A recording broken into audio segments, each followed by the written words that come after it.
Young, right? Fitzgerald Hines have done way more for exile and stranded citizens in a short period of time that he has been Minister of National Security than Stuart Young ever did. Stuart Young disrespected people in the TNT overseas group. Disrespectful. He don't care. And I hear him talk about, I hear him talk about people saying Stuart Young will be the next Prime Minister. Where Stuart Young will be the next Prime Minister? In which country? Nah, we had to make Which sure that country? never happened. Where? In Trinidad and Tobago? Boy, look. All they go, you know, a spaceship will come from Jupiter, Mars, Venus, Saturn, Sirius. Is that a planet named Sirius? No. No Sirius. Well, I'm gonna make up a planet. Sirius.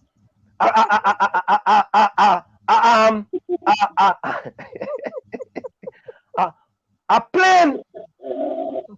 Or Carl had to send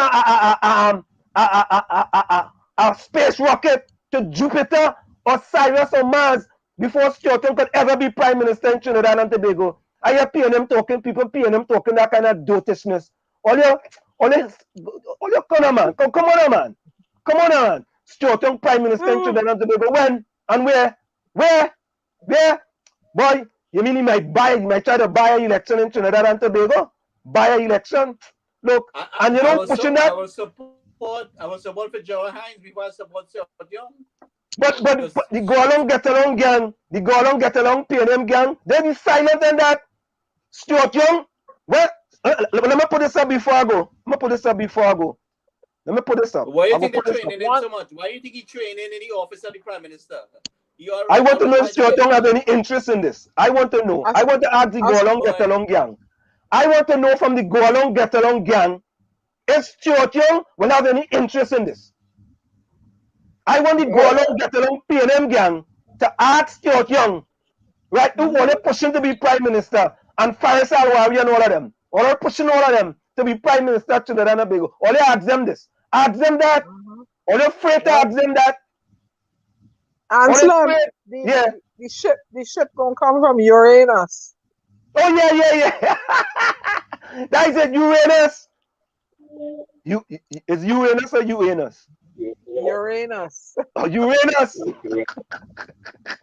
The ship will come from there quick. I want the Go Along Get Along gang to ask Stuart Young and Faris Alwari and them if they have any interest in that. Or they pushing, or they, boy. Dr. Koda and who says, I strongly believe that China is investing itself in TNT through Stuart Young. Thank you, Gary. Talk your talk. That is my opinion. That is my strong opinion. China marching all over the world and baiting countries and governments with these little pittance money. Yes, because they want. Let me answer that question. Only think Dr. Rodi can go to China and become the premier of China? Nope. Ask that question. The Go Along Get Along PNM gang. I want to ask all your questions. Can Dr. Rodi go to China and become the Prime Minister of China? Nope. Or the premier? Whatever one it is. Wait. Answer my question for them. Ask them if they could go into China and put up a thing mark Port of Spain, an arcade. Or Trinidad and Tobago. Or Trinidad and Tobago. No. We want Trinidad Center. Center. Ask them if they can go to China and do that. We want street to itself. We want whole street. Trinidad Way. We will call it Trinidad Way. We want street to itself. All the sanction Chinatown. I told you in the beginning of this program, there are 200 motorbikes that we got in the country there. All right, I said we had to watch that. Okay, we had to watch that. That wasn't free. China, look, you know what China did? They went down in Uganda, one of them countries, and they plant themselves in there, and now they run the whole police force. Run the whole police force. When they started coming to this country, right, was gifts they brought. When they started to go to India and Africa, they walk in there smiling with gifts. Okay, and you see what I'm doing to our people. Okay, you see what I'm doing to our people. Tommy, want to say something? Go ahead. Go ahead, Tommy. I want to say that President Biden has recognized that China has a pandemic. Okay, and that's what's going on. Well, I'm waiting for the investigation to come out, Like I tell you on the last show, I don't know how much of that truth can really be unleashed because a lot of countries will be entitled to sue China for damages. Okay? Because they hid what was going on that caused us to endure more casualty. Okay? They swept this thing under the carpet. They wasn't clean with us and what they unleashed. So if you had an accident in your country and something was running loose, you should have let other people know. So this thing looks like it's intentional, and this has caused their country to economically grow more than other countries. The stock market boom. But there's a lack. You see, there's a lack of unity when you try to help our people. There's too much backbiting. There is no unity. So there's so much backbiting. I was trying to rescue our people here, and I get more cuss and criticism than anything from people like Rhoda Barrett condemning me. This is your own people from Laventille and what they call them place in Sealots and all them places, and most of them people help from up that area there. Gary, I'll tell you, when you're part of the Go Along Get Along PNM gang, you should know by now what to expect from the Go Along Get Along PNM gang. You should know by now what to expect from them. Don't expect nothing else from them. Don't expect nothing else from them. This is your own people out here suffering. It's your own people, and you're attacking people for helping your people in an emergency situation. That is what went down, and that is still going on. That is still going on. But look at this. WZYE want to raise rates now. Yeah. In a pandemic. Imagine that. And you see the other thing too? 3,000 workers on the payroll, and they don't exist. No, but what's new come out today? What's new come out today and say you find them? You find them? We go play. You find them. You find them. You find them for the Minister of Public Utilities. You have a list. You find it for them. What's new say? You find it for them. All right. He had a press conference today. Look, more pressure.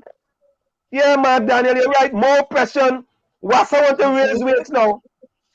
You know, what is going on in Trinidad and Tobago, boy? 30,000 people workers, no job. Huh? Well, you see them two fellas called Inbut and Stuart Young? I'll leave them in the hands of the Trinidad and Tobago people to deal with them. I'll leave them in the hands of them.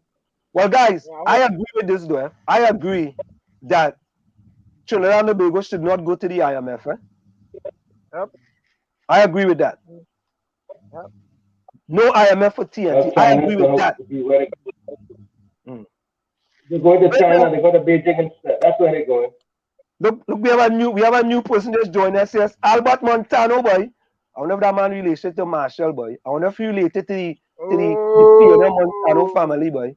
Albert, where you joining us from? Where you joining us from, Albert? Where Albert joining us? Yeah, all of a sudden, right? You in this a pandemic with 30,000 workers.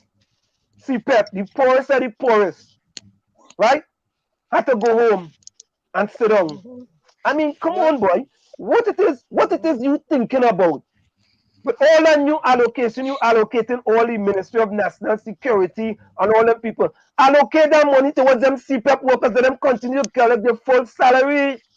I think there's a plan. I think there's a deliberate plan to cripple our economy so that China could bail us out. Nah, I don't think so. Nah, I don't think so. Nah, I don't think so. But the world as well, think again, because it's the whole world facing that. No, I don't think so. All the weak countries, all the weak economies. This government has been more chaotic than all the weak economies. Yeah, Albert Montano joining us from Toronto. Albert, welcome, boy. Glad to have you, boy. We're glad to have you. Albert is actually on YouTube too, eh? Yeah, Albert is on YouTube. Trinidadian. A real Trinidadian boy, Albert. He's a Trinbagonian, not a Trinidadian. A Trinbagonian. Yeah, that's Trinbagonian. Cathy say, Lionel, son, please learn. Once your family have money and you could finance a party, any shot could call. What? Cathy, I sorry to tell you, if Trinbagonians take, let me rephrase that, let me careful. If Trinidadians believe that Stuart Young as Prime Minister of Trinidad and Tobago will serve the interests of the black people who voted for the PNM to put the PNM in power, boy, we have there's a quote that says, it's better to keep your mouth shut and make people think you're a fool than to open it and confirm it. Let me keep my mouth shut and make people think I'm a fool. Eh? But if the black people who vote for the PNM, right, will put out of their thoughts and put that fella as Prime Minister, or pick him as the leader of the PNM. Crapo ain't smoking the pipe. Nah, boy. Crapo. Nah. Crapo. More than Crapo, boy. But maybe Cathy, yes. I listen. Maybe they could finance the PNM. Yes, they could. They could finance the PNM. But I believe the days that you just coming and putting up money on financing the PNM, right, and becoming the leader, I believe them days are long gone. People in that dotish anymore. No. I don't think so. No. I could be wrong, but I don't think so. We have stepped back in time, you know. You have to recognize that. I said we have stepped backwards in time, you know. But wait, yeah, I know. Albert Montano said, I served my country as councillor in Vaccination St. Joseph from 1983 to 1992. Albert, which party? Which party, Albert? Whoa! We had to ask him. Whoa! Wait now. I served. Kathy says, remember he stated to the media in 2015 he's not a PNM. Who was that? Oh dear. Who was that? I wonder. Who was that, Kathy? I don't know. Maybe what do you mean? Who's that? Tommy, I don't know. Tommy? Or Dr. Moodilal, I don't know. Not I. Yeah, what Lana say? Oh, ONR, ANR, NAR. Wait. Yeah, Oh, you was the NAR. Oh, you was part of NAR. Oh, okay. All right. We welcome everybody in here. Everybody come in. Lana says if Miss Beckles was said at the PNM, things will be different. Who? No way. She lost that confidence from me, bro. Miss Beckles walk out. Tell Lana. Gary, don't talk about my friend. Gary, don't talk about my friend, Let boy. me tell you something. Friend or no friend. Let me tell you something. When you do such thing to my people, no way, sir. No way, sir. Miss Beckles walk out of here. Went from Saturday and run for election. Gary, don't talk about my friend. Nah, boy. Nah. Let me tell you something. When you turn your back on my people in the midst of a disaster situation, suffering and begging on the street, and you walk out here and offer no guidance, okay? No guidance at all. No way, sir. Kathy, who campaign manager? She should have known that. Go ahead, Tommy. I'm saying Beckles should have known better. Yeah. Let me tell you something. A leader has to stand up what is right regardless of who opposes them and who disagrees with them. A leader has to take their stand, and that's the first test of proving yourself. No, but Gary, if you are part of the PNM or the UNC, you cannot take a stance that's contrary to what the party wants you to take. Why? Or else they go kick you out. No, but that's the sacrifice. No, you can't do that. Sometimes you have to bind your belly. But Anselm, I don't agree. Anselm, I don't agree with that. What? If it is to the detriment of the population, and you've taken a stance for the population, and the party disagree with you, that I don't agree with that. If you are the leader of the party and you're doing something for the betterment of the people, and the party don't agree with you, booyaka to them. You are the leader of the party, the leader of the country. Stand up with your own two balls and kick them. She sold out. She sold out for position. She sold out for position. No. But Gary, Diana, she was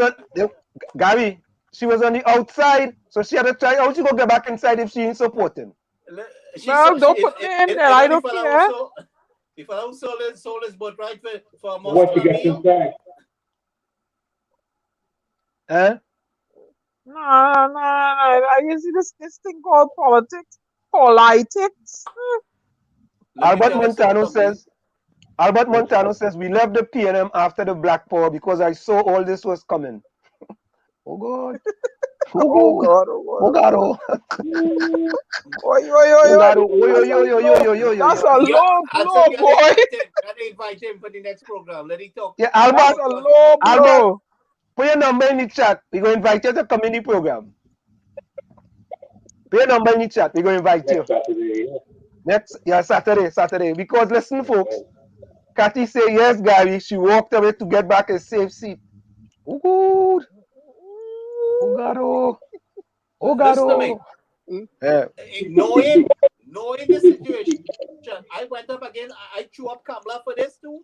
I threw up Dr. Rowley for this. I mean, I was real pissed off for Kamala for not acting swift enough, because I am calling an SOS and saying we have people in danger and suffering here and they can't get off the damn chair. You understand that? I don't care who you are. I will go straight to battle with you for my people first. I don't care about no political. But Gary, Lana said if Miss Beckers was head of the PNM, things would be different. Don't we want things to be different? She's soft. But don't we want things to be different, Gary? Don't we want things to be better? Don't we want somebody who would be a better man for the country? Hey, don't shoot the goalpost. She said different. She didn't say better. She lost that opportunity. Go ahead, Tommy. Didn't we think that when Keith Rowley opposed Patrick Manning, that things would have been better, different and better? Good point, Tommy. Good point. Tommy, why you trying to bring answer the question. Answer the question. Tommy, why are you trying to corner me like that, boy? No. If Dr. Rowley kept his commitment. Tommy, answer the question. Tommy, I thought it was my friend. Yes, your friend. Answer the question.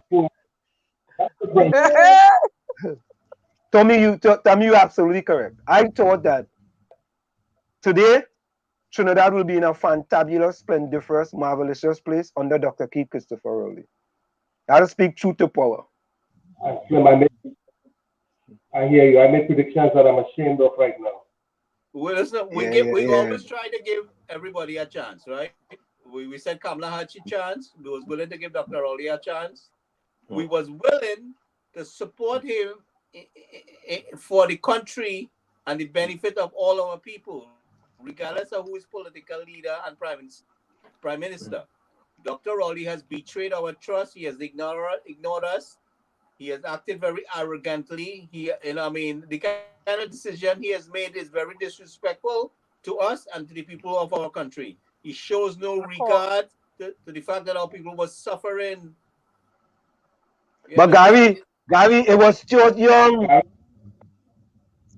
Stuart Young was responsible. Gary, no, Dr. Rowley was prime minister, and he sat there and allowed that. And went along and say his decision. It was a three-man team: Stuart Young, D.L. Singh, and Dr. Rowley. And Dr. Rowley empowered Stuart Young to do all these things. All I want to make Terrence Singh cry again. The whole thing shut down, broke down, and locked down now. I want country to flood with the tears that he drunk in his own tears. Albert, go ahead, Tommy. Hold on, Tommy. Albert says I'm a senior born in 1945, now 75 years, with 4 grown children and 7 granddaughters. Albert, put your information in the chat. Yeah, so we can invite you to the program next Saturday. Hey, but I remember we invite the fella. What is his name?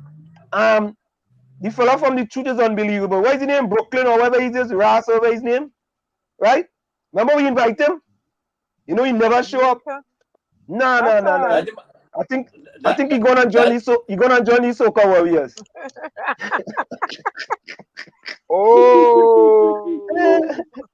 Yeah. Kathy says, oh God, boy, Tommy, you have people in here getting my hard time.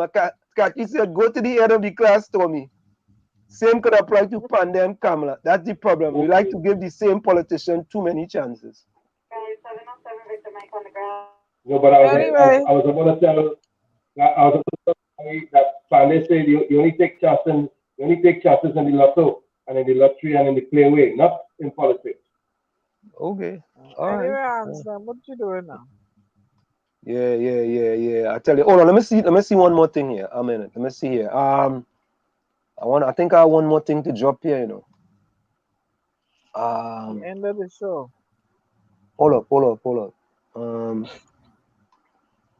Let me see this one here. Hold on, man. And I heard a very curious question with respect to a loan that we have negotiated with the government of the Republic of China in the amount of approximately $200 million. And the question was, what are the conditionalities associated with that loan? Very curious question. There are none.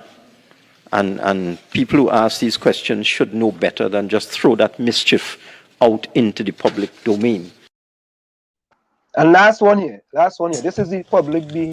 The question Madam is, Chair, Madam Chair, Chair. 77, Ministry of Agriculture, Land and Fisheries be increased by the sum of $57,310,000. Those in favor say aye. Madam Chair, my hand. Against say no. I think Head 77, Ministry of Agriculture. Madam Chair, my hand was has been varied by an increase in the sum of $57,310,000. Again, you keep making the mic to Madam Chair, Head 78, Ministry of Social Development and Family Services. Mics were on, and I don't understand how nobody will hear. Madam Chair, I will now invite the Minister. This is very unfair, man. It doesn't make sense.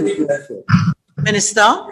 This is you can't get an answer from the minister. It doesn't make This is unacceptable. In the interest of time, This is totally wrong, Madam Chair. My opening statement and this is totally postponed and started on honorable members. No, this is not 57. That the 2020 started at 1 p.m. and now members have been shut down.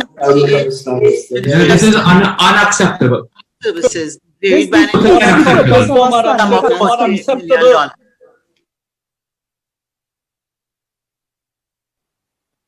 Madam Chair, this is unacceptable. My hands was up, and $57 million cannot be approved like this without being. Could you kindly put on your mic? Sure. Yes, Madam Chair. Madam Chair, on the item 7. And I'm saying that this is unacceptable. That I was. Member Pakuva North, you are not recognized. Member Pishagonas East, please proceed.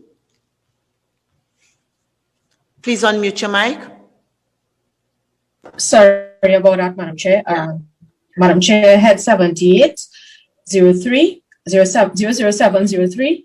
Madam Chair, can the Minister advise what initiatives were undertaken with the original allocation of $330 million?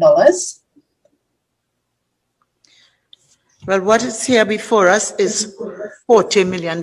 So could you ask a question relative to that, please? All right, Madam Chair, just to be brief, how much of this $40 million is anticipated to be spent in administrative and operational costs, if the Minister can state, please? Minister? yes, I'm unmuted. Madam Chair, none, because actually the stamp internal administrative arrangements were made to organize this phase 2. Okay, Madam Chair, quickly, just 2 more questions. Can the Minister state whether relief mechanisms have been afforded to persons who experience income loss prior to May 1st, 2021? Madam Chair, this $40 million is for persons who have experienced difficulties from May 1st, 2021. Recognized member from 𝗪𝗭𝗬𝗘𝗧𝗦 Tableland. Member from 𝗪𝗭𝗬𝗘𝗧𝗦 Tableland. Thank you, Madam Chair. Madam Chair, I would just like to find out if persons would be also allowed to apply for the month of June, since the lockdown period was extended, and also if any provisions would be made for persons in the construction sector. And to date, although I have to tell you something. You see that, man? That was sad to look at that stuff. That was absolutely sad to look at that stuff. And Slim, that is why I can't be in Parliament, because had I been in there, the whole place would have been, no. Now I understand why I can't be a politician. Because had I am adhering to your meeting protocols and you are ignoring me because I'm trying to ask pertinent questions for my constituents and you're bringing that nonsense to me? Nah, you just see the storm break loose in there, boy. I can't be a politician. Nah, you see that behavior? Nah. They'd throw me out of Parliament. Nah, wherever that was going on. Nah. You see, and those guys are too soft. You can't be in a position like that fighting for hungry people, starving people, and take this little poodle attitude, and she's sitting there stoic and stern in her demeanor. I was going to go back at her like a Tyrannosaurus Rex. Hello, Madam Speaker, I am talking. What are you doing with the money for the hungry people? Who gets it? Look, Ansel, I'm glad I ain't a politician, you know. They ain't gonna want me in that room, you know. They ain't gonna want me in that room. You can't be dismissing me and no, it can't happen. You see that nonsense? Nah, and that is what is harming Trinidad and Tobago. That's why the money and the resources cannot get to the hungry little children. The pampers can't get to the babies. No, you need pit bulls up in there for them, man. You need pit bulls. You see the nonsense they're going on with? Oh, they hire me and let me come here and be a politician or MP. Let them come with that nonsense to Diana Ben's skin. I will bite off the head. They're going to answer me. Nah. You answer. You get a video. Nah. And that is what and the little person is hurting. People are reaching out to us. The children are hungry. And they're going on with asking, he's asking pertinent questions. Where is the $40 million going? Are people before May 2021 going to get grants? What are you dismissing the person asking a question? That is disrespect. I'm not putting up my hand all day long. That's the history. That's happening for. No. That's what's going on. They wouldn't be doing it to me. I'm telling you, I'll shut down that meeting. I will shut it down. It will go. What? You gotta be a pit bull up in there. Bite off somebody's head. Hello, I am talking. What is the answer to my question? And do not dismiss me, or I'm gonna disrupt the whole proceedings. You're crazy? Look, I don't like that. I don't. You see, and that's what's going on. Now they get me real vexed here now, man. My people hurting. Yeah, that's kind of political leader. You see that answer? You see Diana? My people hurting, and this all going on, and you're going on, and you know what is going on there? They're pulling the woman rat nonsense. Madam Speaker, me and she would have been hello. And I raise my glove to boy, oh boy. Thank God I'm a poet and not a politician here. Or they don't want none of me, you know. You can't be doing these things to poor, disadvantaged people. The man asking pertinent questions. What is wrong with them? Nah, Anselm. Something you got to go down there and run for prime minister and put me up in that parliament. Let me fix shit. When they start with their nonsense, I'll shut it down. Hold on. Before you go. He can't join the PNM no more. That is nonsense that's going on there. Diana, let me get this one here. Hold on. Let me get this one here. I had to play this one before we go here. Let me get this one here. Hold on. Let me go with this one.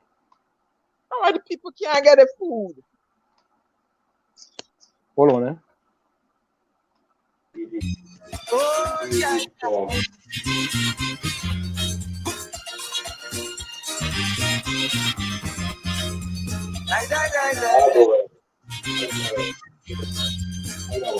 The government in this country should take people more seriously when they have their parliament meeting.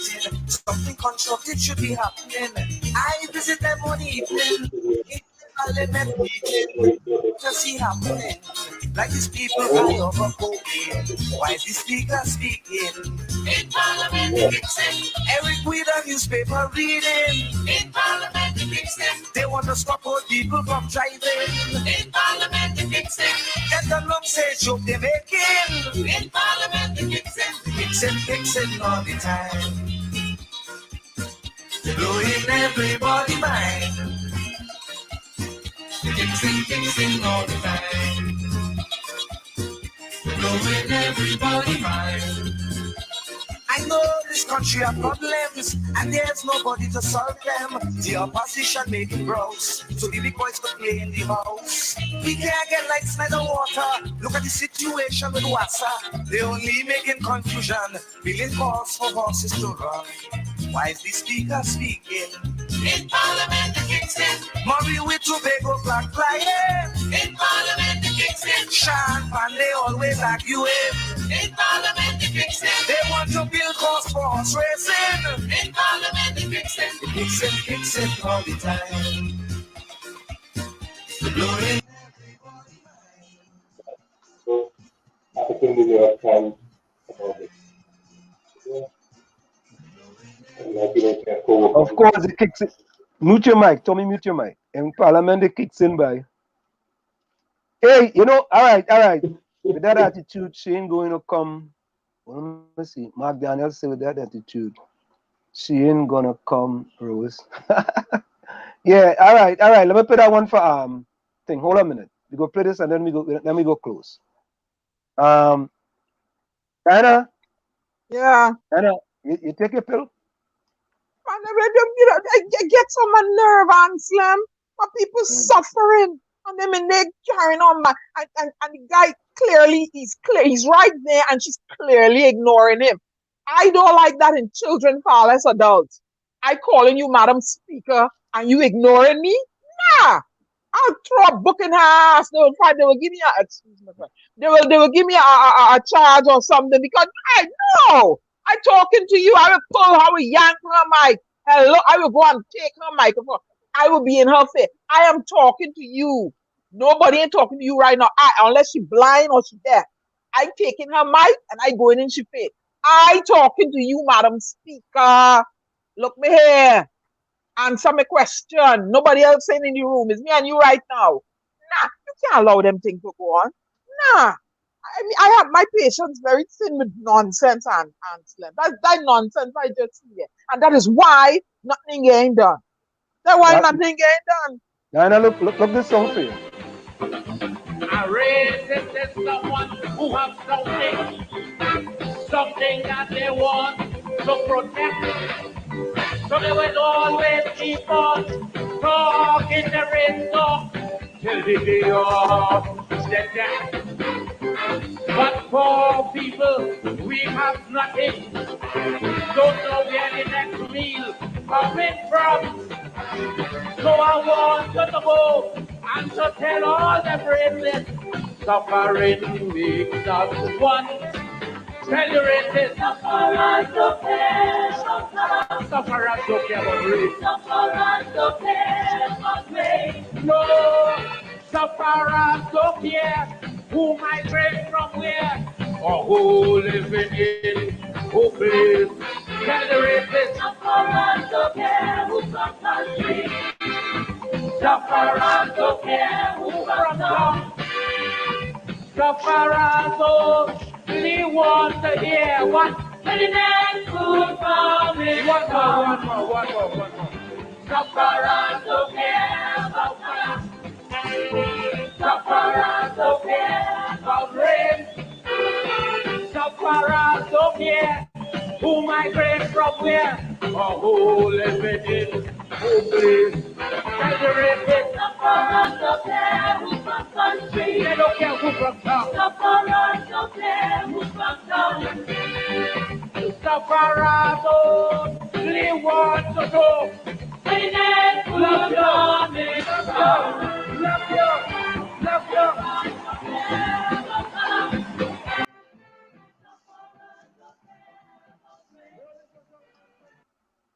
And that's what we have in Trinidad and Tobago today, boy. A lot of sufferers. We have a lot of sufferers in Trinidad and Tobago. But you know, guys, we have to keep the faith, you know. You know, as Black Stalin says, better days are coming. Better days are coming. We know better days are coming. It can't get any worse than this, boy. It can't any get worse than this. You know, we're gonna continue to try to help them get better. And listen, we telling them right now, we telling them right now. The government of Trinidad and Tobago, listen. To the government of Trinidad and Tobago. Take it from a little black boy from 𝗧𝗥𝗬𝗘𝗧𝗦. Government, please put incentive in place for people to go and take the Sinopharm vaccine or whatever other vaccine you get. Do it now. Don't wait any later. Be proactive and stop being reactive and reach out to other people who can help you and want what's best for the country. So let me reiterate to the government of Trinidad and Tobago, with your new vaccine rollout campaign, put incentives in place for people to go and take the vaccine, have vaccine drive-through, have people going into different constituencies and vaccinating people in their home, put different programs in place in order for the country to be vaccinated. We need to get to herd immunity before the end of 2021. Just take it from a little black boy from 𝗪𝗪𝗘𝗧𝗦.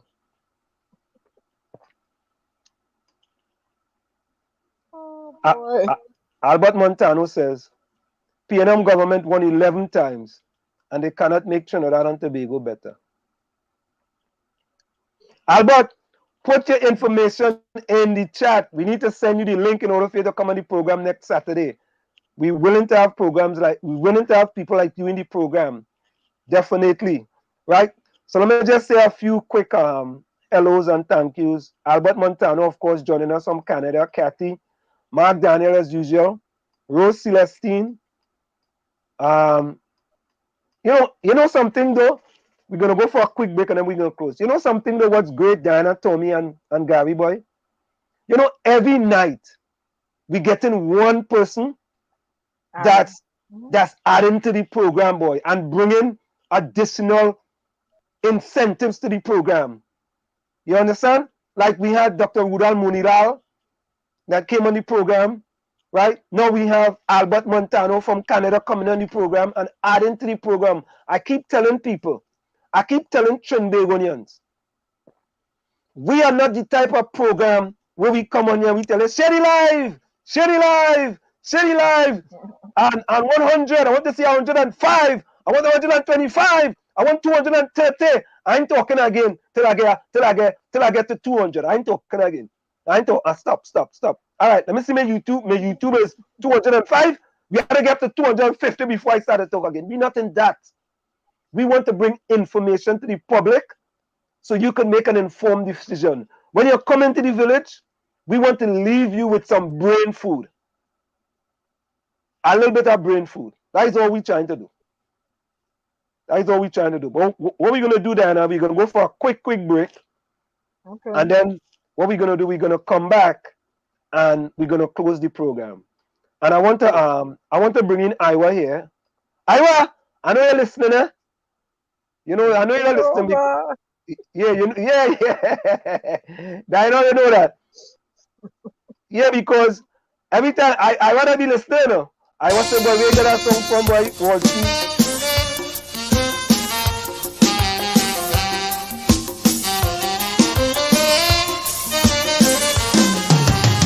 Think it over, think it again. Listen, if all of you are shorty, talk to us. Any one of them tell them what George say. Think it over, think it again. I sit down listening to my radio. They say they're going and jam some calypso. They say they have something brand new from Rashorty. So I sit down patiently listening to he. But when I hear the man start back talking preacher, and then he start to diss up at Jala, is when I hear he start calling Iowa George name. I hold my head and start to ball, not my name again. 3 years ago he say, Iowa you singing tata. Last year he come back with the same tata. It look like Shorty I running out of lyrics, and he want me to teach him a few new tricks. I is the man who sing boom boom 3, 4, 5, 6 times, and every time I sing it the people does whine. This Shorty never used to treat young guys so young so crude. I will that teach him how to gamble and eat some food. Think it over. And of course, that is one and only Iowa George, boy. Iowa George want the government to think it over, Iowa. And we're going to go for a quick break and we'll be right back. You're listening to WZYE 95.9 FM. You are listening to WZYE 95.9 FM, the most influential name in Caribbean radio in the tri-state area. Broadcasting from East Orange, New Jersey. The most influential name in Caribbean radio. WZYE 95.9 FM.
Of course, let me thank Tekla Peters for joining us. Cindy J, of course, Patricia Munilal, thank you very much for joining us for the first time. I hope you keep it locked and listening to WZYE 95.9 FM in the village of the Dark Triplets every Tuesday, Thursday, and Saturday from 7 to 9 p.m. Of course, Mark Daniel, Takesha, Cindy MJC, boy. We know what M and JC stand for. Takesha, Erica John, welcome, boy. Linda MG as well. We also had Curtis Montrechard, welcome as well. Robin Ramsarup. No, Robin Ramsamoj. Oh God, I hope I get that right, but I hope I get that. Robin, don't be vexed, man. Robin, join us tonight. And of course, one of you faithful, Lana, always joining us. You know, Nicholas Jaikaran. Hey, I don't know Nicholas from the truth is unbelievable. Yeah, Nicholas. Yeah. Know Nicholas very well. Wall Street, he is a clown to still supporting the PNM, thinking you can change them. Look, Nicholas comment. When Nicholas say, Nicholas Jaikaran, boy, he said Wall Street, he is a clown to still be supporting the PNM, thinking you can change them. Nicholas, let me tell you something. A clown is the most intelligent person in a circus. Thank you very kindly for the compliment. I really appreciate that. I love that, Nicholas. I like when they come and give me compliments. You know. Nicholas, thank you so very kindly. I love it. I love it when a plan comes true. Oh, God. Let me see who else, boy. Mark Daniel, of course. Who gonna close the program tonight, Dana? Tommy, Takesha, huh? I don't know. Kathy the guy from wherever. Who's this guy here? The guy from Toronto. No, let Rose close it tonight. Rose never closed it before. Rose, yeah, okay. Rose, you still there? Put your closing comments so I could read your closing comments. Okay. We go invite what is his name to come on the program next time? Albert Montano. Send your information so we could send you. Rose, if you're still there, we'll close the program. Let me go with closing comments. Hold on. We have one more comment. Let me see who's this. What? We have a new comment too, boy. Prasad Ramnath. Prasad, where you from, boy? Prasad on YouTube too, yes? Prasad, where you from? Put the comments inside, Prasad. Let me know where you're from. YouTube. Yeah, we getting comments from YouTube now, boy. Yes, all you when you get a chance, go to WZYE TV and YouTube too. That's what we just do. Send all you. So when all you miss the program, or they could go to WZYE TV and YouTube, and all they could get back the program. Oh, Prasad from New York, boy. Prasad, welcome to In the Village, boy. We thank to have you. So we are like 3 new people tonight, boy. That's the way that's going on. Little by little, boy, I tell people, Martin Luther King says, you don't have to see all the flights in the staircase. You only have to see the first flight. You remember when he wasn't on Facebook? Remember that? Remember when he wasn't on YouTube? Right? All right. It's just Tuesday and Saturday. Oh, it was just Tuesday and Saturday too. And listen now, but Diana, we used to be on from 6 to 9. You remember that? Yeah. All right, Rose put a comment in. So let me start. I think I'm gonna bring Gary back in. Hold on. Yeah, Gary, you're back inside.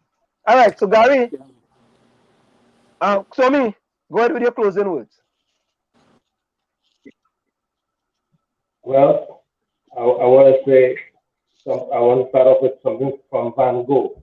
Van Gogh says, great things are not done by impulse, but by a series of small things brought together. And we have to keep that in mind. I'll move on to ancient Chinese philosopher, Lao 𝗧𝗪𝗟𝗍, if you want to call it that. He says, to lead people, walk behind them. Now, this thought presented by this ancient Chinese philosopher is counterintuitive to most people's perspective of leadership. He believed to be the kind of leader people follow. You must have a solid understanding of who you are leading, and that knowledge is best obtained from a position of service rather than command.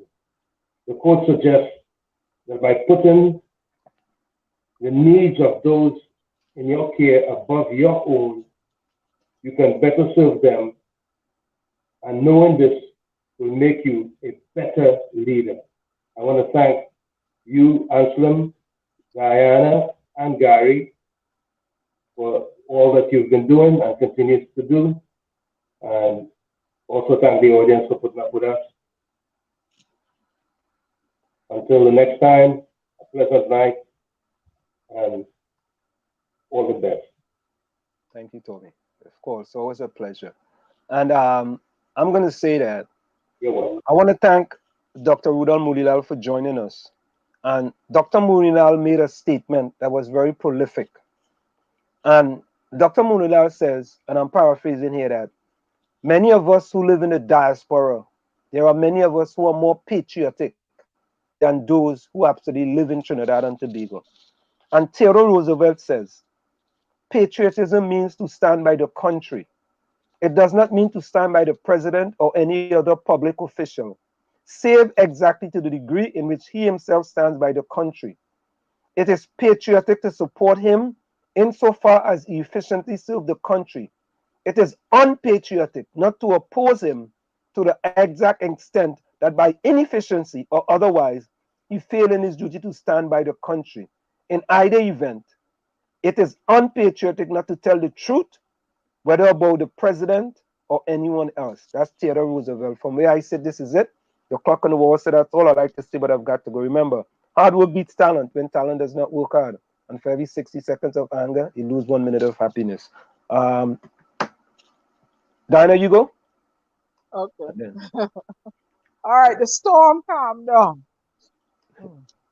Chaos and confusion. Chaos, conjecture, a place of disorder and confusion.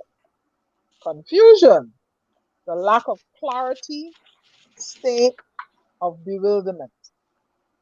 Fear is an emotion brought on by danger, evil, or pain. Fear is invoked by something you feel threatened by. Sometimes the threat is real, or sometimes it can be imagined. Fear limits your freedom, keeps you from enjoying life to its fullest. Fear makes you an instrument of power. When you are afraid, you obey whatever instructions are thrown at you. Telling the citizens of Trinidad and Tobago that they are a threat if they are not vaccinated only heightens the fear that has enveloped the already hurting twin republic. Remember, first it was the stranded citizens who were a threat to those inside TNT, so the borders were shut. Now it's you, the unvaccinated inside TNT, who are a threat. I'm shaking my head. I will tell you who the real threat is. It's the people who shut down the economy with no social support, and leave you in your house to starve during a pandemic. The people who promised you a grant for mere pittance since last year and you ain't get it yet. The people who shut the borders, leaving your family and your fellow citizens hungry, homeless, and stranded in a strange country. They are the threat. The threat is the people who won't let you come home to bury your loved ones. The threat is the Speaker of the House who was out of order, who shut down the honorable MP, who questioned her rightfully so, doing his job. Was there any monitoring process in place for the elderly population over 61 vaccinated? The MP chosen by you, the people, to represent you. He was doing his job, and that MP shut him down. She is a threat. The threat is a government ministry allowing foreign nationals to infiltrate the country's borders, bringing in God knows what. Come on, TNT. Don't you think you deserve better? This is the storm, the resident poet, Diana Benskin, bidding you auf Wiedersehen until we meet again. But until then, take the vaccine so that you can get back to your jobs and earn that money and take care of your family.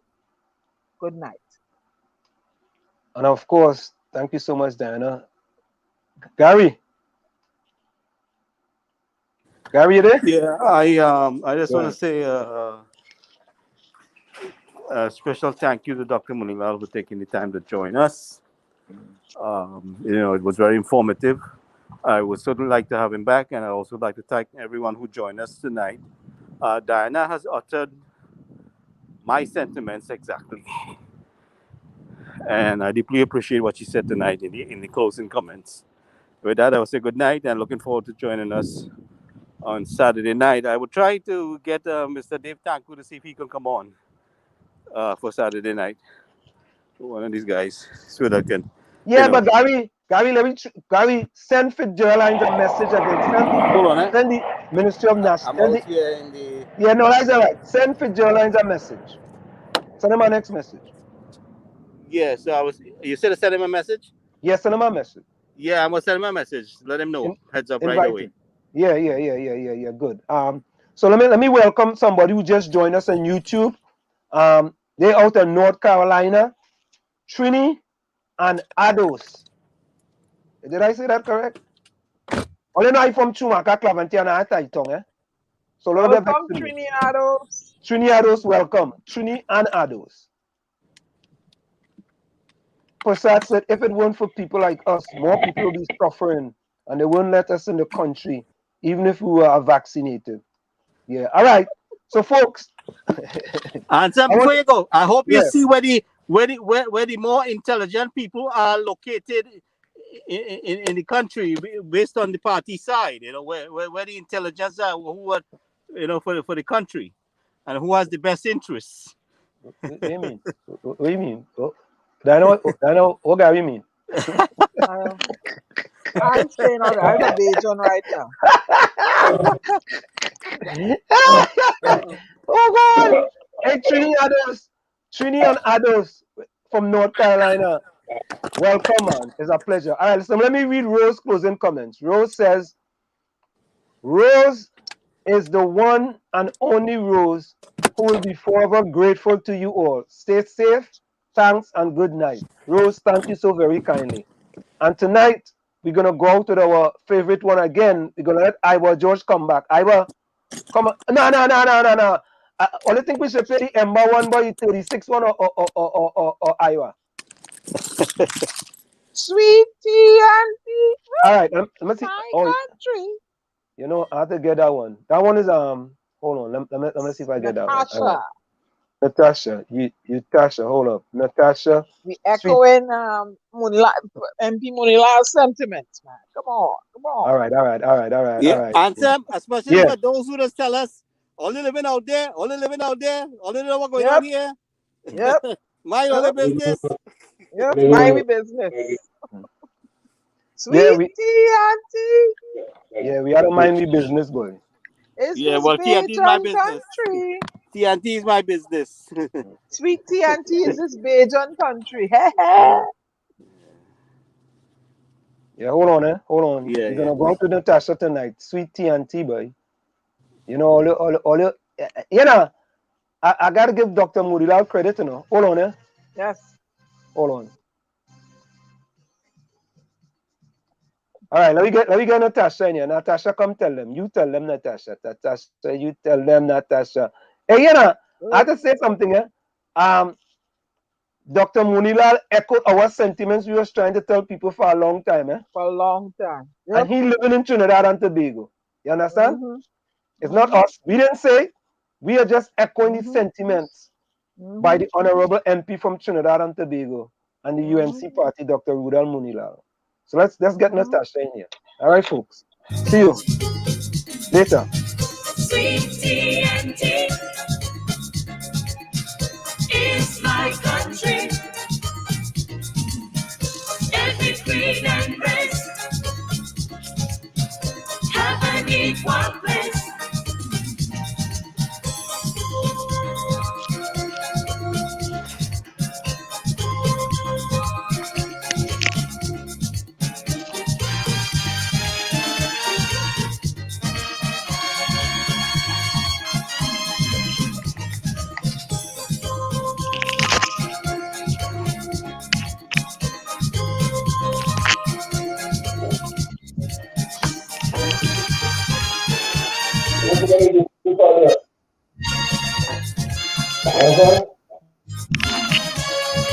We shall overcome one day, we say, all this misery and pain and strain. We have to unite, stand up and fight, and get it right. One day, sweet TNT is my country. I want you to know that I love you. Every creed and race have an equal place. So let's work together to make life better.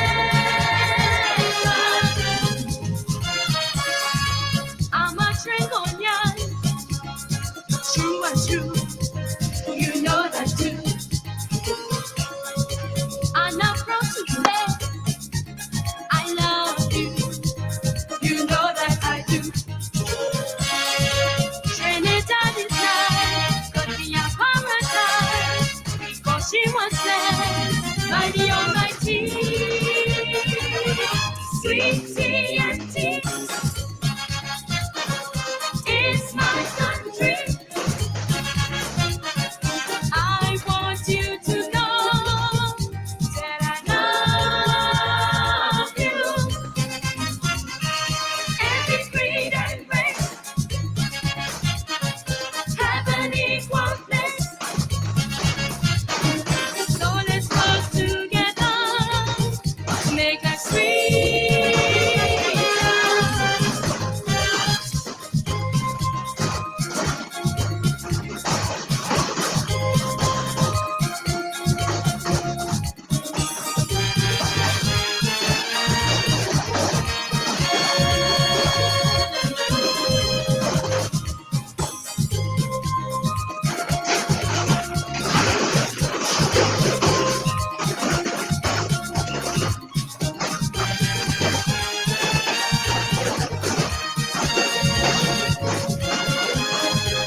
WZYE.